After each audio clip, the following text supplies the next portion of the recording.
예수 믿으면은 모든 것이 잘 된다. 과연 그렇습니까? 예수 믿으면 무조건 잘 된다. 만사형통이다. 우리 신앙생활 하다 보면은 이런 혼란, 이렇게 혼돈될 때가 있어요. 이것이 맞는 것 같기도 하고 또 아닌 것 같기도 하고. 지금도 많은 목회자들, 많은 교회에서 축복만을 선포합니다. 예수 믿으면 병을 따라가고 또 돈도 많이 벌고 직장도 좋은 직장 가지고 우리 자녀들 결혼도 잘하고 출세하고 성공하는 것. 예수 믿으면 마치 만병통치약처럼 이렇게 이야기하는데 성경에서 뭐라고 이야기하는 거예요? 성경에서 이 땅의 복도 이야기하고 있고 우리 영생의 축복도 말씀하고 있습니다. 중요한 것은 우리 안에 하나님을 향한 믿음, 성경적이고 건강한 믿음이 우리 안에 세워져야 할 줄로 믿습니다. 예수 믿으면 잘 된다. 예수 믿으면 만사형통이다. 이게 오늘 미국 땅에도 마찬가지고 한국에도 마찬가지죠. 이걸 번영신앙이라고 합니다. Prosperity Gospel. 미국에도 지금 많은 텔레 이벤젤리스트, 여러분 TV를 틀어보면요, 이렇게 보면은 메시지가 다 축복이에요. 긍정적 사고방식, 적극적으로 사고하라는 거예요.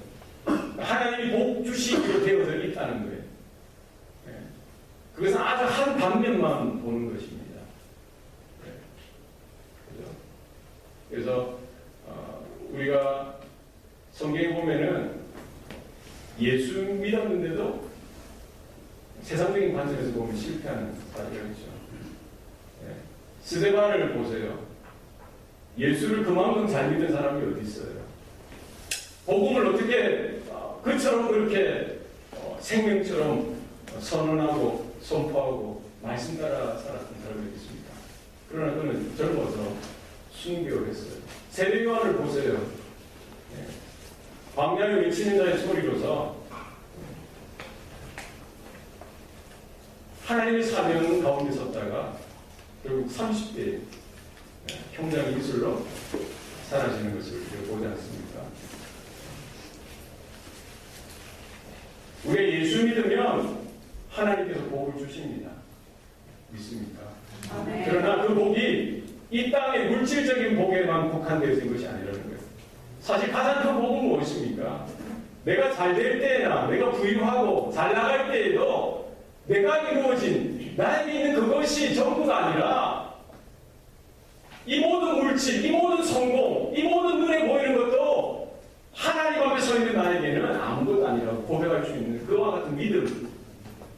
나에게 질병이 있고요. 나에게 있는 것이 하나둘 다 사라져가고 남들 볼 때는 저거 어떡하나, 저 인생 어떡하나 염려해 줄 만한 그런 인생 가운데 있더라도 내가 하나님을 향한 온전한 믿음이 있고 하나님을 나라를 향해 온전한 소망이 있다면 그 믿음이 그 중심이 하나님 보실 때 가장 큰 복인 줄 믿습니다. 잘 될 때에도 안 될 때에도 우리가 감사하고 만족하고 하나님이 나에게 주신 그 소명, 그 사명 가운데서는 저와 여러분 되시기 바랍니다. 그러니까 성도들은 환경에 지배받는 자가 아니라 하나님의 말씀, 하나님의 통치 가운데 지배받는 자입니다. 그래서 성경은 뭐라고 말씀합니까? 너희는 쉬지 말고 기도하라. 항상 기뻐하라. 그리고 범사에 감사하라. 이것이 뭐예요? 이것이 우리 주 예수 그리스도 안에 있는 너희를 향하신 하나님의 뜻이라고 했습니다. 잘 될 때 우리가 거들먹거리고 이렇게 어깨에 힘주고 이것도 아니죠. 안 된다고 해도 실패한다고 해도 아이고 일어나 세상 다 산 사람처럼 그럴 필요가 없어요. 항상 하나님의 임재 가운데 나에게 있는 것이 다 사라져도 욕과 같이 믿음의 고백을 할 수 있었습니다. 동방의 의인이요 당대의 그 고부였던 그가 다 가졌어도 이 가진 물질이 나의 전부가 아니라 하나님한테 예배하고 하나님을 섬기는 그것이 최고의 행복인 줄 알고 한순간 다 사라질 때가 있죠. 한순간 다 없어질 때가 있어요. 그럼에도 불구하고 사람들은 몰라주고 오해해도 나의 하나님, 나의 주님을 향한 믿음의 고백이 저와 여러분 가운데 있기를 소원합니다. 아멘. 오늘 본문에 보면요, 오늘 본문 45절, 예수께서 즉시 제자들을 재촉하사 자기가 무리를 보내는 동안에 배 타고 앞서 건너편 베세다로 가게 하시고, 46절입니다. 무리를 작별하신 후에 기도하러 산으로 가시니라. 예수님께서 오병이요, 우리도 5개 물고기 2마리로 남자는 5,000명, 어린아이들 또 여인네들 다 하면 한 2만 명 남짓 되는 그 큰 무리를 배불리 먹이셨어요. 그리고 오늘 본문이 나오는 겁니다. 예수님께서 즉시 제자들을 재촉하셨어요. 그리고 바다 건너편을 빨리 배 타고 보내신 거예요. 그리고 그 앞에 모여든 무리들을 다 흩어 보내시고 지금 예수님은 기도하러 산으로 올라가셨다라고 성경은 말씀합니다. 오늘 본문에 중요한 단어가 있습니다. 즉시, 그리고 재촉하셨다는 거예요. 이 즉시라는 말은 시간부사죠. 어떻게 즉시해요? 오병이어의 기적을 일으키신 후에 즉시, 시간적인 관계가 없는 거예요. 촉박한 것이죠. 그리고 재촉하셨다고 해요. 재촉은 뭡니까? 야, 빨리 가. 뭐라 그러듯이. 네. 왜 예수님께서는 오병이의 기적을 일으키시고 제자들 빨리 급하게, 그리고 무리들을 빨리 급하게 다 이렇게 떠나 보내시고 보내는 기도하러 산으로 올라가시겠느냐는 것이죠. 오늘 본문에는 그런 내용이 언급되어져 있지 않습니다만 오늘 본문과 같은 병행 구절, 같은 내용을 기록하고 있는 요한복음 6장에 보면은 그 오병이어의 기적을 경험한 그 많은 무리들이 보고 얼마나 흥분이 되었겠어요. 그 2만 명이나 되는 그 많은 사람들이 똑같이 경험한 거지 않습니까? 흥분한 거예요. 바로 저자가 그 선지자다. 그 선지자는 누구입니까? 구약 성경에서 오시리라 예언하신 그 메시아, 그가 아니냐. 그러고는 그를 우리의 임금으로 삼자라고 자기들끼리 흥분해가지고 지금 신이 난 거예요. 예수님은 그것을 아시고 제자들을 그 무리들로부터 이렇게 떨어지게 하시고 빨리 다른 길로 가게 하셨어요. 그리고 그 무리들을 다 흩어보내시고 예수님은 기도하러 산에 올라가셨던 것이죠. 예수님은 본질에 충실하셨습니다. 하나님이 맡기신 그 사명에 충실하신 것이죠. 왜 예수님께서 이 땅에 오셨고 왜 예수님께서 하나님 나라의 복음을 증거하고 그 길을 걸어가시는지에 대한 분명한 목적의식, 사명감이 있었던 것입니다. 이 땅에 오신 이유가 왕으로 군림하시기 위해서 많은 사람들을 모으고 나라를 독립케 하고 큰 이 나라의 제국을 세우시기 위해서 이 나라에 오신 것이 아니시죠. 예수님은 그 많은 무리가 이 세상의 사람들이 환호하고 예수님을 임금으로 삼으려고 하는 그때에 그 인기와 그 환호에 응답하지 아니하셨어요. 넓은 길로 걸어가지 아니하셨습니다. 오히려 하나님께서 말씀하신 좁은 문으로 들어가시고 좁은 길로 걸어가셨던 것이죠. 바로 고난의 길입니다. 십자가의 길이에요. 왕이 되시기 위해서, 제국을 건설하시기 위해서 땅에 오신 것이 아니라 십자가에 죽으시기 위해서 살을 찢기시고 피를 흘리시고 그 대속의 죽으심을 부활로 말미암아 죄와 사망의 저주 가운데 있는 그 인생들을 건져내시기 위해서 2000년 전에 그 인생들뿐만 아니라 오고 오는 모든 세대 가운데 주님 다시 오시는 그 순간까지 하나님께서 선택하시고 택하신 구원의 반열 가운데 들 그 인생들을 건져내시기 위해서 주님께서 오셨다는 사실을 주님은 아셨던 것이죠. 주님은 그 무리를 다 드셨어요. 제자들을 땅으로 보내시고 주님은 산으로 기도하러 올라가셨던 것입니다. 저와 여러분의 삶 가운데에도 본질에 충실한, 사명에 충실한 모습이 있기를 소원합니다. 내가 왜 이 땅에 살아가는지, 왜 하나님께서 나를 구원하셨고 왜 불러주셨는지 우리가 깨달을 수 있기를 소원합니다. 그렇지 않겠어요? 우리 많은 공부를 하고 많은 일들을 하고 이 땅에서 뭔가를 이루기 위한 것, 그것이 본질이 아니라는 거예요. 하나님의 나라를 바라보고 하나님의 영광을 구하고 하나님의 의를 구하는 저와 여러분의 삶이 될 수 있기를 소원합니다. 우리의 중심이 하나님 앞에 분명하게 서 있어야 합니다. 세상에 여러 가지 유혹들이 얼마나 많겠어요. 우리 마음을 흔드는 것들이 얼마나 많겠어요. 무엇으로 우리가 중심을 잡을 수 있고 무엇으로 우리가 하나님 기뻐하시는 길을 따라 걸어갈 수가 있습니까? 여러분, 기도의 자리로 나가야 될 줄로 믿습니다. 예수님께서는 십자가 지시기 전날밤에 겟세마네에서 땀방울이 핏방울이 될 정도로 간절하게 하나님 앞에 기도했던 것이죠. 우리가 유혹을 이기고요, 우리가 여러 가지 시험을 이길 수 있는 것, 우리 아버지 하나님 앞에 기도의 무릎을 꿇는 것입니다.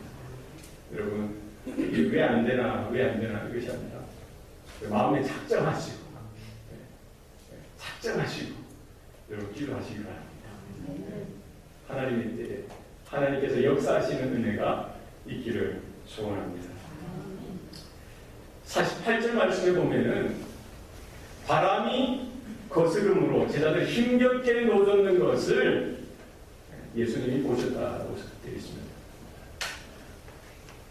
참이 아이러니죠. 여기 어떤 교훈이 담겨져 있습니다.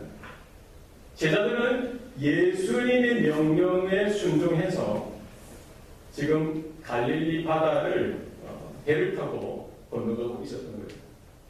한 중간쯤 가다 보니까 뭐가 생겨요? 바람이 거슬러, 역풍이 불었다는 거죠. 예. 그 바다에 뭐예요? 돌풍이 분 거예요.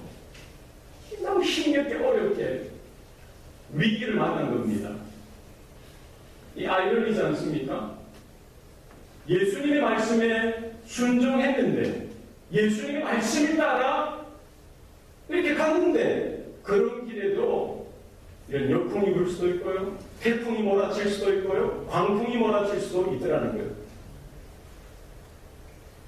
우리가 성도들이 예수를 잘 믿고 예배도 잘 드리고 하나님 앞에서 예쁘게 보이기 위해서 열심히 다하는데도 그런 인생 가운데에도 삶의 위기가 찾아올 수 있다는 겁니다.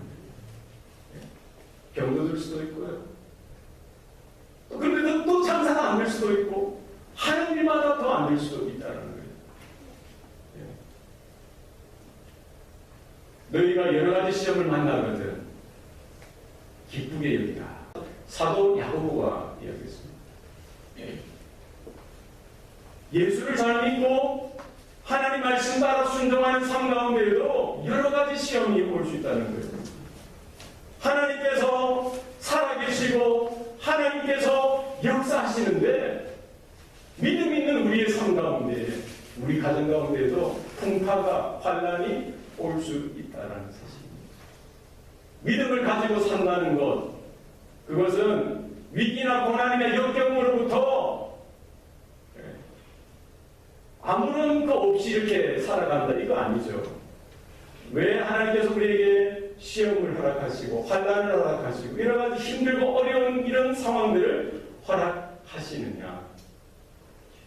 바로 그 자리가 하나님을 새롭게 경험하는 자리요, 그 자리가 하나님을 향하여 다시금 믿음으로 결단할 수 있는 자리요, 그 자리가 우리의 연약한 믿음이 더욱더 성장하고 성숙해져가는 자리가 되어진다는 거예요. 우리는 그냥 시온의 대로같이 활짝 열려지고 평탄하게 걸으면 살아가면 참 좋을 것 같고 우리의 소망이죠. 그러나 그렇지 않습니다.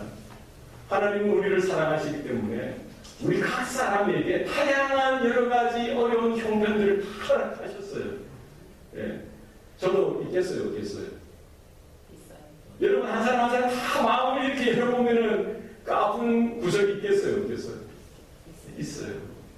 하나님 왜 그것을 허락하셨겠어요? 정금이 어떻게 정금이 되었습니까? 그 강한 불 가운데서도 연단되어지고 단련되어져서 불순물이 다 빠져나가게 되어지고 하나님 앞에 정금과 같은 믿음으로 우리가 나오게 되는 줄 믿습니다. 아멘. 지금 제자들에게 주님께서 요구하시는 건 뭘까요? 그들이 이제 2년 동안 들었던 말씀이 있잖아요. 2년 동안 주님을 따라갔던 예수님을 목격하고 예수님의 기적을 경험하고 여러 가지 하나님의 나라에 대해서 소망에 대해서 들었던 것이 있었을 거예요. 예수님은 그런 현장들을 통해서 그런 사건을 통해서 그들이 더 깨닫기를 원하시는 것이죠. 주님의 섭리, 주님의 도우심, 주님의 말씀의 그 깊은 뜻을 지식으로만이 아니라 어려운 환경 속에서 낙담할 수밖에 없는 그런 현장 속에서도 그 말씀을 붙들고 그 주님을 바라볼 수 있는 믿음이 있느냐, 그것을 원하시는 줄 믿습니다. 제자들이 오병이어의 기적을 경험하고 나서 얼마나 흥분되었겠어요. 근데 예수님이 떠나가라고 하시니까 순종해서 갔지요. 그러나 지금 배를 타고 노를 저으면서 풍랑을 만나기 전까지 그 제자들의 마음, 그 심정이 어떻겠어요? 그리고 말끔말끔하게 노력하겠어요? 얼마나 익사이팅 했겠어요? 노를 저으면서 흥분이 되어서 안 그렇겠어요? 같이. 주님, 그 떡을 축사하시고 떼어주실 때 그 봤어? 12명의 그 제자가 얼마나 힘든 사역을 했습니까? 그 2만 명이나 되는 그 많은 사람들에게 바구니에 떡을 담아서 주님이 주신 떡을 담고 고기를 담아서 뛰어다니면서 그 다 나눠줬을 거 아니에요? 그 기적을, 그 흥분을, 그 노를 저으면서 그렇지, 나도 그랬어. 얼마나 흥분되면서 노를 저어가겠어요. 그리고 배를 타고 저 건너편에 가서 또 다른 새로운 사역을 어떻게 주님께서 펼치실지 거기에 대해서 여러 가지 이야기를 나누었을 것입니다. 그런데 풍랑이 들이닥친 거예요. 파도가 이게 범상치 않은 겁니다. 이 갈릴리 바다는 지중해보다 200m 정도 해수면이 낮아요. 그리고 둘레에 이런 산불로 덮여 쌓여 있는 것이죠. 그리고 지중해의 그 찬 공기와 이 사막 쪽에서 불어오는 이 더운 공기가 만나게 되어져. 또 그런데 저녁이나 밤에는 이 기온이 급속도로 떨어지니까 이런 돌풍들이 예기치 않게 불어닥치는 것이죠. 아무리 이 업으로서 잠들어 붉었던 제자들이라고 해도 사람이 감당할 수 당황하고 얼마나 놀랐겠어요. 아마 그들이 이제 배에 있는 물을 퍼내면서 어쨌든 이렇게 살아보려고 이렇게 아둥바둥하면서 그들이 이제 단성을 저질렀겠어요. 이게 뭐야? 주님 말씀 따라 순종했는데 이게 뭐야? 이거 어떡하나 난리가 난 거예요. 결국 어디까지 갔을까요? 그래 주님이 그러면 오늘 밤 벌써 쉬고 내일 아침이라도 우리가 갔으면 이런 일이 없었을 텐데 라고 불평하지 않았겠어요. 여러분, 환경 가운데 우리 고난을 당하고 풍파를 당하고 어려움을 당했을 때 우리의 믿음이 나타나는 거예요. 주님을 향한 우리의 태도, 우리의 영적인 자세가 나타나는 겁니다. 그럼에도 불구하고 하나님의 뜻에 집중하고 주님을 향하여 눈이 열려지는 은혜가 있기를 소원합니다. 오늘 본문에 보면은 48절 중요한 단어가 두 동사가 나옵니다. 보시고 그들에게 오사. 지금 제자들이 광풍 가운데 힘겹게 노젓는 것을 주님께서 뭐 하셨다고요? 보시고 그리고 바다 위를 걸어서 그들에게 뭐 하셨어요? 오셨어요. 지금 주님이 보실 때는 어디서 보신 거예요? 산에서, 뭇에서 기도하시면서 지금 주님은 하나님의 나라를 위해서 기도하고 장차 그가 걸어가야 될 그 고난의 길, 십자가의 길을 놓고 하나님 앞에서 기도하는 거예요. 하나님이요, 지금 사람들이 나를 임금으로 세우려고 이것이 아무것도 아닙니다. 제가 하나님이 원하시는 그 십자가의 길을 가겠습니다 하면서 장차 죽으시고 부활하시고 승천하신 의에 남겨둘 그 제자들까지도 위해서 기도하십시오. 지금 예수님께서 보셨다는 것은 이 육안으로 보셨다. 물론 그 말도 맞을까요? 지금 이제 수 킬로나 떨어져 있는 그 컴컴한 어두운 밤에 그 조각배를 원래 육안으로 보기에는 힘들겠죠. 기도하면서 하나님의 신적인 통찰력으로, 하나님의 신적인 직관으로 그들을 바라보셨던 것이죠. 그가 노젓고 걸어가며 노젓고 이렇게 나아가는 그 파도가 몰아치고 열풍이 불고 풍랑 가운데에서 힘들어하고 어려워하는 그들을 주님이 보신 거예요. 하나님은 하나님의 자녀들을 보시는 줄 믿으시기 바랍니다. 우리는 몰라도 주님께서 다 보시는 거예요. 우리의 머리털 하나하나까지 다 세심받으셨고 불꽃 같은 눈동자로 우리를 지켜보시는 줄 믿습니다.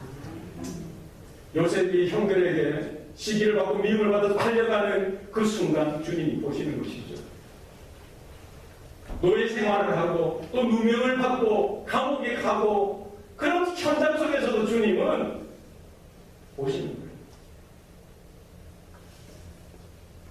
430년 동안 애국에서 이스라엘이 종살이 할 때에도 주님은 그들의 음성을 들으시고 신음을 들으시고 한탄을 들으시고 그들을 이렇게 보시고 하나님의 때에 찾아오시는 분인 줄 믿으시기 바랍니다.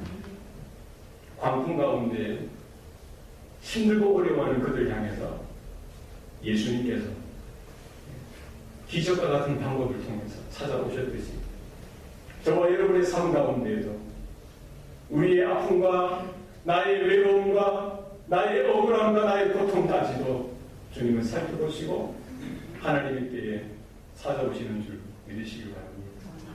주님이 찾아오시는 것, 주님이 바라보시는 것, 그것이 은혜요, 그것이 복음인 줄 믿습니다. 제자들에게 있어서 위기는 풍랑이었어요. 파도가 역풍이 불어가지고 그 풍랑 가운데 거하는 그들이 그 풍랑이 그들에게 큰 위기였던 것이죠. 그러나 더 큰 위기가 있습니다. 그것은 그들의 영적인 통찰력이 사라졌다는 거예요. 지금 예수님께서 바다 위를 걸어서 제자들에게 오셨는데 제자들이 그 예수님을 보고 뭐라고 생각한 거예요? 유령이라고 생각, 귀신이라고 생각하고는 뭘 했어요? 다 소리를 질렀어요. 소리 지르고 다 놀랐다라고 했어요. 51절 말씀 보면 예수님이 배에 들어오셨는데도 불구하고 그들이 어떻게 놀라? 신이 놀랐다.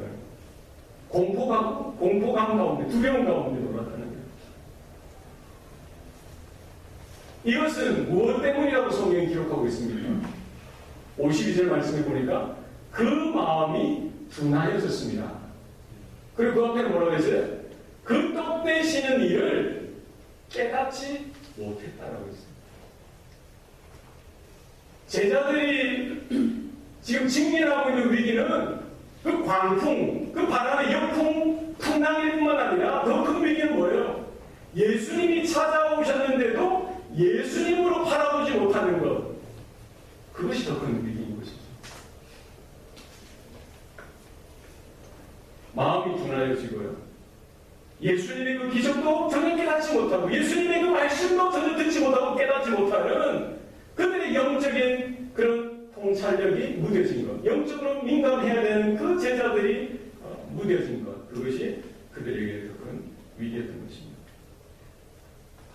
우리의 삶도 마찬가지로 생각합니다. 우리가 고해와 같은 바다가 인생이라고 하지 않습니까? 광변의 인생이라고 합니다. 우리가 걸어가면서 살아갈 때 얼마나 크고 작은 어려운 일들이 많이 몰아닥칩니까? 세상이 무너지고 땅이 꺼지고 다들 안 된다, 힘들다, 어렵다는 그 순간 속에서도 내 안에 예수님을 향한, 예수님을 바라보는 온전한 믿음, 그 통찰력이 있으면 나에게, 우리에게 소망이 있는 줄 믿으시길 바랍니다. 네. 예수님이 찾아오시고요, 예수님이 내 옆에 함께 하시고 예수님이 내 삶을 주장하시고 붙들어 주시는데도 그것을 바라보지 못하는 거예요.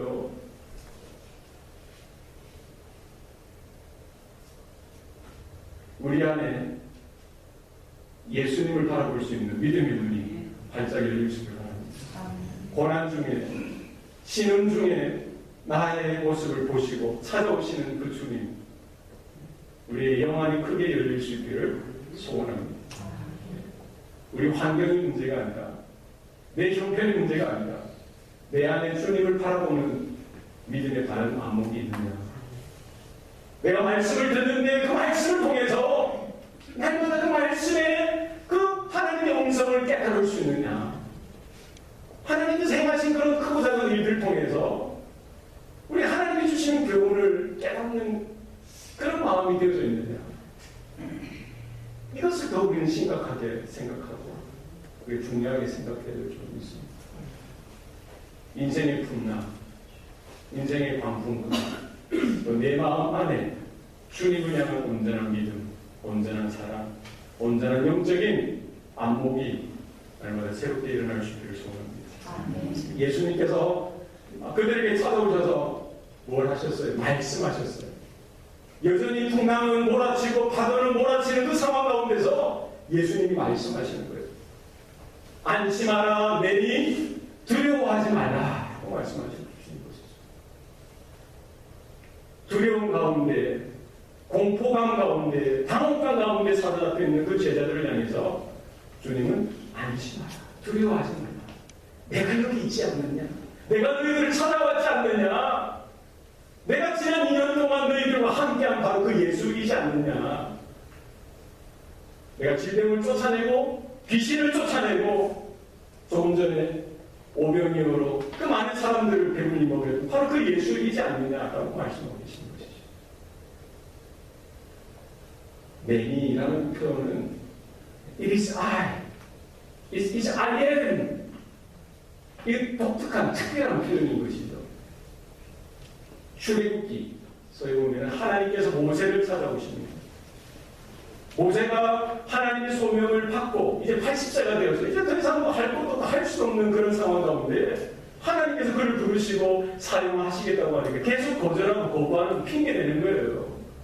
그 핑계 중에 하나가, 아니 내가 장로들에게 나가고 이스라엘 사람들에게 나가면은 누가 나를 보냈다고 하오리까? 그때 여호와 하나님께서 뭐라고 이야기합니까? 스스로 계신 자, 그가 너를 보냈다라고 말해요. 스스로 계신 자, I am who I am. 바로 만군의 주 여호와 전능하신 하나님께서 너를 보낸다라고 이야기하는 거죠. 오늘 본문에 예수님께서 I am who I am, 내 스스로 있는 나 자신에 대해서 이야기하고 계십니다. 창조시 때 성부, 성자, 성령 하나님께서 함께 하셨던 그 성자 예수님, 구약 시대 때 하나님께서 말씀하시고 그 말씀으로 찾아오셨던 그 성자 예수님, 성육신 하셨던 바로 그 예수, 창조주여, 구속자여, 장차 심판주로 오실 그 예수께서 지금 풍랑 가운데 있는 제자들에게 찾아가셔서 내니 계시십니다. 우리가 풍랑 가운데, 위기 가운데 주님을 더 새롭게 알아가는 것, 그것이 은혜인 줄 믿으시기 바랍니다.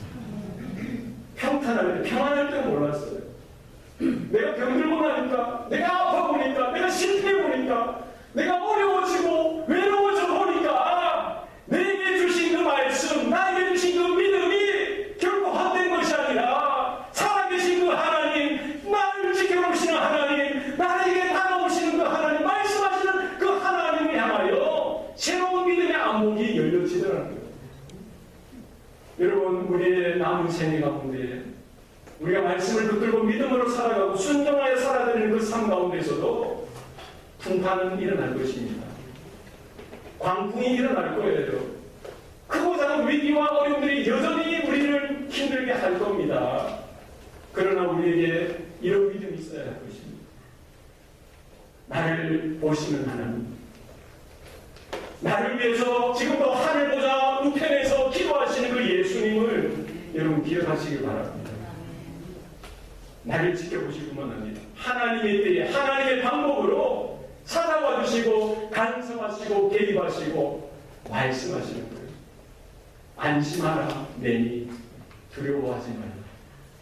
여러분 이 말씀이 우리 가정 가운데, 저와 여러분의 삶 가운데, 우리 교회 가운데 새롭게 울려 퍼지는 하나님의 음성 될 수 있기를 소원합니다. 믿음으로 살겠습니다. 믿음으로 나아가겠습니다.